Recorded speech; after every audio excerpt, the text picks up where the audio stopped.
नमस्कार दोस्तों and welcome to my channel. So दोस्तों आज हम बात करेंगे on common mistakes that young investors make. जी हाँ दोस्तों, आप जब इन्वेस्टमेंट शुरू करते हैं तो ऐसे बहुत सारी गलतियां हैं जो कि आप करते हैं, और ये दोस्तों कौन सी गलतियां हैं इसी विषय पे है हमारा आज का ये वीडियो। सो दोस्तों वीडियो शुरू करने से पहले मैं एक रिक्वेस्ट करना चाहती हूँ कि आप में से बहुत सारे लोग मेरे वीडियो देखते हैं लेकिन अब तक सब्सक्राइबर नहीं बने हैं, तो प्लीज सब्सक्राइबर बन जाओ यार, क्योंकि इससे आपका भी फायदा होगा और मेरा भी भला हो जाएगा। सो दोस्तों सबसे पहली गलती इज प्रोक्रास्टिनेशन। प्रोक्रास्टिनेशन क्या होता है? Procrastination is the process of delaying things purposely in spite of the fact that you know कि वो चीज आपको करनी है। आप बस उस चीज को टालते रहते हैं क्योंकि शायद आप उस चीज को लेके बहुत ज्यादा कॉन्फिडेंट नहीं होते। और दोस्तों आप सबको पता है delayed decision is as good as no decision at all. So दोस्तों कभी मार्केट चढ़ता है, कभी मार्केट उतरता है।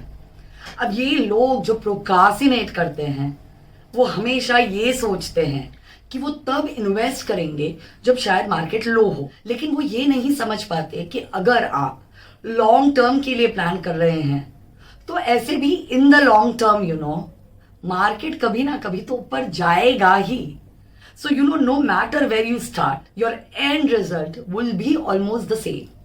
सो दोस्तों it is very important to stop procrastinating if you are a young investor, because that is how you will make money in the long term. Also, having said that dosto, compounding is a powerful tool. You cannot underestimate the power of compounding dosto, and the earlier you start the better it is. एक इंसान जो उम्र के 25वें साल से investment start करता है, he may be a millionaire when he is in his 60s. लेकिन वही दोस्तों चीज अगर आप उम्र के 35वें साल से करते हैं तो you won't even be half way there. So stop procrastinating and start investing. Next दोस्तों point number 2, people just keep on speculating instead of investing. Obvious सी बात है दोस्तों, a young investor always has an advantage as compare to somebody who is investing later in his life, क्योंकि when you're young दोस्तों you are in a much better position to take more risks as compared to when you get old. ऐसा माना जाता है दोस्तों कि when you're young you should invest more in the funds that are at risk, and as you get old you should invest in the funds that are stable. लेकिन दोस्तों instead of investing अगर आप सिर्फ speculate करते रहेंगे तो you will never achieve anything. एक example देना चाहूंगी दोस्तों, अगर आप नदी किनारे बैठे हैं और नदी में पत्थर फेंक के ये जज करने की कोशिश कर रहे हैं कि उसकी डेप्थ कितनी है, तो आपको उसकी कभी भी सही डेप्थ रियलाइज नहीं हो पाएगी। लेकिन जब आप उस नदी में जंप करेंगे तब ना कि सिर्फ आपको उस नदी की डेप्थ पता चलेगी, बट ऑल्सो शायद आप वो रिवर स्विम करके आप अपने नेक्स्ट डेस्टिनेशन की तरफ पहुंच पाए।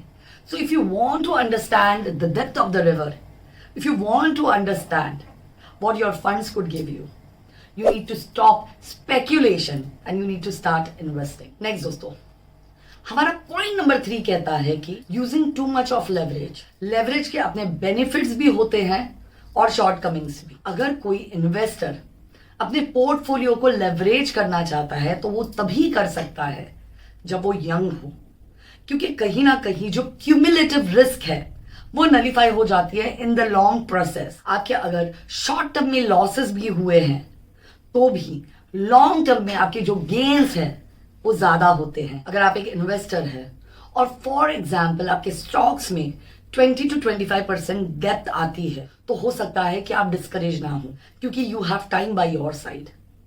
लेकिन if you are old, if you are in your 40s और यही फॉल आप फेस करते हैं तो हो सकता है कि आपके लॉसेस बहुत हाई हो, क्योंकि तब आपके पास टाइम नहीं होता to handle those losses, and हो सकता है इस वजह से you would be discouraged from investing further. Point number 4 दोस्तों, you fail as an investor if you do not ask enough questions. अगर स्टॉक ड्रॉप होता है तो a young investor could just bounce back. Maybe it would work for him, maybe it wouldn't. But stock prices would definitely rise and fall. When you form a decision for an investment, the first question that you need to ask to yourself is, why are you investing in this particular stock? अगर आपके पास ये सवाल का जवाब नहीं है, अगर आपके पास फाइनेंशियल नॉलेज नहीं है, तो you could always consider to consult an financial advisor who could help you with this process, wherein he could do all the research on your behalf